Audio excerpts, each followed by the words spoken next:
Hello, and welcome back to another episode for the Project to Seed Money podcast. My name is Sharissa Bradley, and I am so excited to be joined today with author Christy Hughes. Thank you so much for being here and for spending a little time with me today. I'm thrilled to be here, thrilled to have crossed paths with you at the WIP Summit and talk about my book and all the excitement that comes along with the author journey. Yes, absolutely. And I just want to start off by first saying congratulations because you're celebrating 5 years of your book being out in the world. And I just think that that is such an incredible feat. It's like something like 2% of the population that says, I want to write a book actually goes on to writing the book and having a book come into fruition. So that's a very small percentage of people. And so you're celebrating 5 years of this success. And I want to ask, like, jump right in and say, did you always want to be an author? I don't know that I did. If I go back to my really early childhood days, I was a poet and I wrote a lot of poetry. I won honorable mention in a city contest and I loved poetry. I loved rhyming. Today, I'm more drawn to alliteration, so I use a lot of alliteration, but less poetry. But I didn't know where poetry would go, and I'm not trying to discredit any poets that do that full time. I just didn't know that that was a career choice, was being a poet. So I kind of shelved that and I wrote some short stories, but yeah, I think I just let practical life get in the way. So I never saw that as a huge, big dream of mine. So then what was the catalyst? Because you have a book in the world 5 years ago, right? We're celebrating it. Mhm. And something must have changed for you to then put pen to paper and bring a book into the world, because that's not an easy thing to do. Right. Definitely. I started blogging around 2019. I think I dabbled in it before then through WordPress, and I was sort of rekindling this love of writing and words. And I did the blog once a week or so. And when I started to get sober, I was sober curious. So I was sober curious, and I thought, I I want to write more. So I was kind of documenting that journey. Well, then my grandmother died, and she was almost 100 years old, teetotaler her whole life. She was an amazing woman, generous of spirit. And I thought, I'm going to write her story. I thought it would be more like a biography. I was going to write Polly Campbell's biography, and I had all these documents and all of these things that she had that I could use. And I started in on writing Polly Campbell's story, and she died in 2016. I got sober in 2018 and decided it was our story, not just her story. So it totally changed all this research I had been doing and dabbling here and there in writing her story and putting some of her stories down on paper, then became, no, she was the influence for me to get sober, and I'm going to write how our stories intertwined. And it was amazing. And from there, I started to learn more about my other grandmother. And so I brought her into the story. And so, really, it's the whole story is not only my sobriety journey, but my relationship with my two grandmothers, how different they were, but how much they influenced my life. It's so beautiful. And it's a legacy project because you're writing down the stories from not just yourself, but from the past. And that becomes a legacy when it's out in the world. And I think that's something I'm very much drawn to personally. I think that that is so beautiful. What an amazing journey to that finish line, and then bringing all of this together, that unity of women. I think that's so beautiful. What was your publishing journey like? Did you, once you had a manuscript or you knew that this was going to be a manuscript in a book, what did you decide to do to publish it?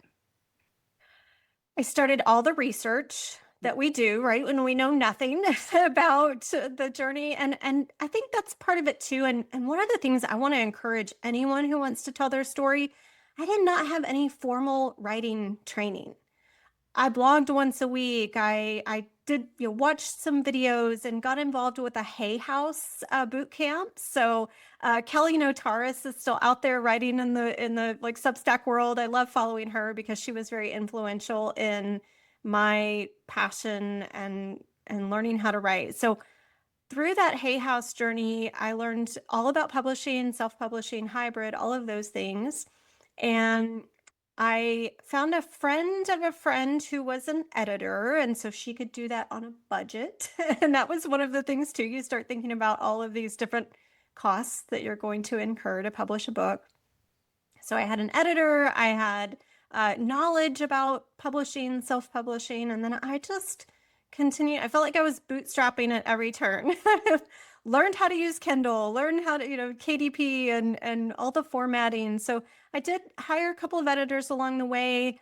I used Reedsy to hire a cover artist, and she did an amazing job. I loved her portfolio and her work, and she used a picture of my great-grandparents' house, the farmhouse that's on the cover of my book. And so just all these personal tie-ins. And I didn't rush myself, although I will say that from the time I finished to the time I published, I wanted it to come out on my grandmother's birthday, which was October 23rd. I ended up releasing it sooner than I thought because I had everything wrapped up and ready to go. I was like, I can't sit on this. So I actually published August, I think it was the 21st of 2021. Wow. So then you did end up self-publishing. Was there a reason that you decided not to go any other route? Like, did you have any reason for not looking into traditional or hybrid? Did you know you were going to self-publish? I didn't. And Yeah. originally I thought I didn't know a lot about self-publishing. So I thought traditional publishing was the only way you got published. You find an agent and you get a book deal. But the more I learned about self-publishing, I realized this was my story. It's a very personal story, sobriety and dysfunctional love relationships, and all sorts of really raw things went into this story. And in fact, side note, I stopped writing for a little bit and did some somatic experiencing work with a coach just to help process everything coming up. So for any memoirists out there, it's okay to get some help while you're in that process. But I realized that not only did I not want my story to be altered or changed in any way, but I needed it to get out there to create that closure. Because if it had sat with a traditional publisher for another 2 years, it just wouldn't have been the closure that I needed to say, okay, here's how I've grown. 2021, I was 3 years sober, about to celebrate 8 years sober. So yeah, so it was just a great part of my process to get the book out into the world. Oh, that's so cool. And I absolutely love the self-publishing journey. I'm always encouraging people to go that way because you get to keep control. You get to maintain the timing. If you ever find errors in your book, you get to decide like how quickly that gets fixed. And you're in control. Like you got to hire your editors. You got to have your grandma's house on the cover. There's no way in any world that a traditional publisher would have done that because they would have matched your cover to what was selling in the market at that Yes. time, not what is sentimental to you or the story. So I think that is so beautiful that you got to include that because you had control ultimately of the final package. Beautiful. Definitely. And I still worked with this cover artist on what was popular at the time. I sent her some things, what was I seeing out there? A lot of sketch work. And so the cover edit, the beauty of it is it still is as beautiful today as it was then, but it's like you said, yeah, it's definitely the changes. And I would go into airport bookstores and look at everything that was popular. And so, Nice. yeah. And that's just doing your due diligence. And and every author, right? If you're writing a book, like look at what's popular, look at those things. And if you show your book cover, if you don't mind, like it is so beautiful and it is so yeah, like the fonts, it's stunning and like that is so marketable, but it also gets to be sentimental. So absolutely, I love that. I wonder, while you were going through this journey, and you did mention you took a break. So, and I would do the same thing, and I love somatic therapy. It's something that I've sworn by for healing and just being able to increase your container for discomfort, right? And being able to sit in that discomfort. And so I definitely am a big proponent of that. But I wonder, while you were going through this process, did you face any feelings of self-doubt? Definitely. And I think that happens everywhere in the process. So not only are you doubting, and especially for me, like I said, no formal writing training. I was certainly learning about different things like sentence structure, paragraph structure. The editor I worked with really drew descriptions out of me where we all know the first draft is terrible, but you really are just stating the facts. And she's like, well, what was going on in this room and what was going on in your head? So the self-doubt really was amplified by the fact that I did not have an MFA. My degree is in marketing. So I didn't know what I didn't know, which is fine, you know. But I think then too, yeah, just the self-doubt of doing all this myself, learning the process myself. But I had a really great launch. I had really supportive friends and family, and so I would say by my standards, the launch was great. I think it's now. So I have finished another manuscript. I took my second. So Polly is the main grandmother I wrote about. The other grandmother was a Rosie the Riveter in World War II. And so I've taken her story and turned it into a historical fiction piece. And now the self doubt is back. I've never written fiction. I've never, I don't. I started writing it years ago when I finished the first book. And so my writing style has changed and the reader style has changed between 2021 and now. So it's funny because that you ask, because all of those feelings are creeping up again now as I go to publish book number 2. Oh my goodness. That is so relatable to me, Christy. Like, I cannot even tell you how relatable that is. And that's why I'm laughing over here because I'm just like, yes, been there, get it. Totally. So, this is important for you now, I think. What were some of the tools then that you developed to kind of walk through this self doubt? Because you battled it then enough to get the book out. So, now you've kind of got to walk through the process again. So, I'm wondering if you can even give yourself your own advice. What types of tools did you use to get through this last time? Well, I think then and now is community. You and I met in the Women in Publishing Summit. The theme was better together. Yes. When you connect with other women in the same spot you are, or the same, and not even the same point in the journey, some might be just starting, and I've published a book and people can have questions for me, and that's great.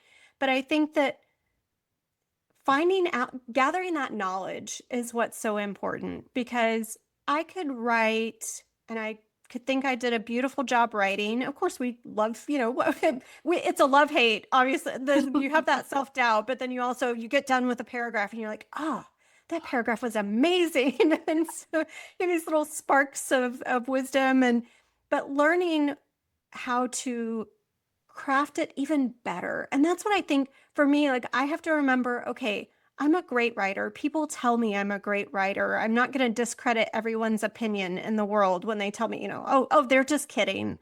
No, they like my writing. So then how can I elevate it, make it better? And that's where I think that self-doubt, when we feel it, but take it to heart when someone gives you credit for a beautiful piece of work or a beautiful book.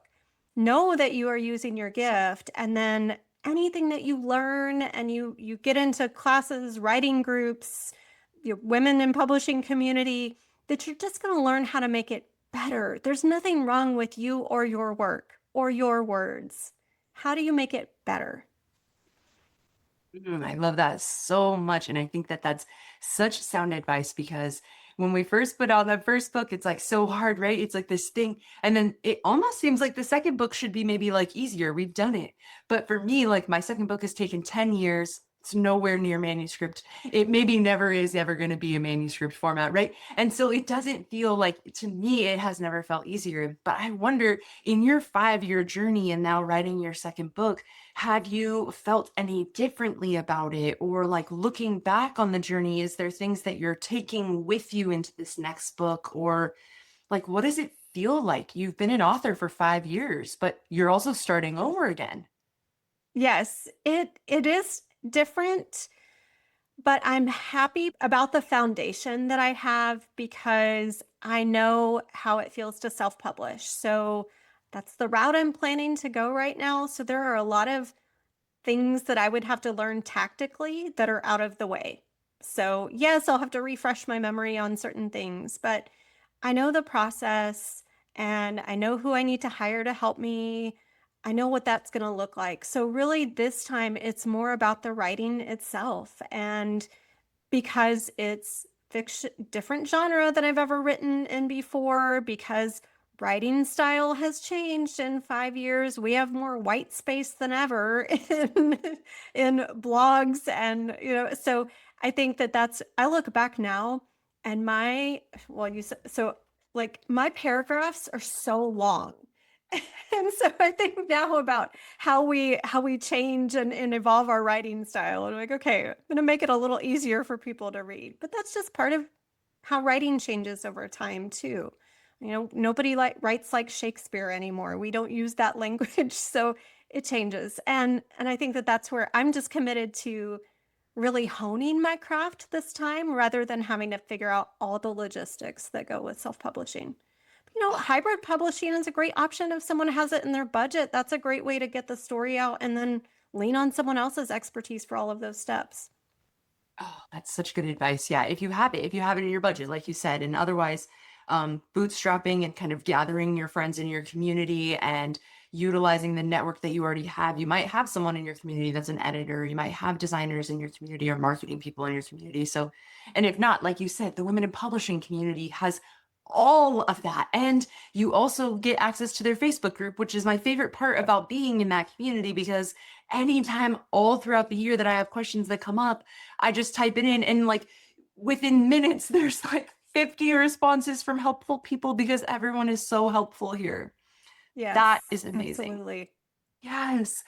So I think I just have a couple more questions for you. I want to know, first of all, where can everyone find you and your book? And are you on social media, website, things like that? I am. So my book, Strong Roots, Wayward Soul, is out I have it available on my website, and I ship signed copies on my website, which is thrivewithchristy.com. And I'm also on Amazon. That is something I plan to do differently this time with the self-publishing journey, is to use my own UPC. That's one of the things too that I learned. The big tip is if you go through Amazon, it's great. You get, strong sales there, but most independent bookstores don't really want to be involved with that. So big learning for me that I am just sharing here off the cuff. But Amazon or my website, thrivewithchristy.com. My Instagram is Thrive Christy Hughes. And and then I also have a podcast called Rock the Damn Boat.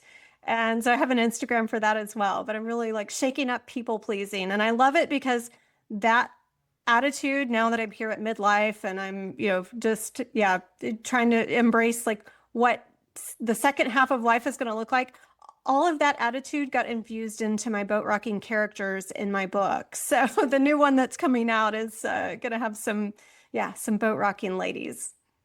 Oh, that is amazing. And I hope that you will come back on the podcast when your next story is out so that we can help support you and promote you and hear more about it, because that just sounds amazing. And I want to be able to continue the legacy and hear the rest. I just Well, have one thank last you. question. Oh, of course. I just have one last question for you. And that is, if you have any inspiration for my audience, of course, you've been giving all these tips and tools through this whole time, but just this last little piece of advice, they're on the fence. They just need a little bit of encouragement to keep going. And I wonder if you could encourage them. I think everybody's story deserves to be heard. And for me, that is not only through writing, but also I interview women on my podcast that are doing big, bold things. And you may look at that and think, oh, I could never do that. Just take small steps toward that goal. If you want to write a book, start writing down the stories. Maybe before you know it, it's going to be a 200-page novel. So, small steps and that worthiness and value that comes from all of us telling our stories. It's not reserved for a select few. So beautiful, Christy. Thank you so much for being here. I'll make sure to have all the links in the description, including to your podcast, so people can check out more about what you are doing. Thank you for being with me today. Thank you so much, Sharissa. Happy to be here. Thank you so much for joining me on another episode for Project Seed Money. Please don't forget to like and subscribe. It really helps the channel. And I will see you with another interview next week. Bye.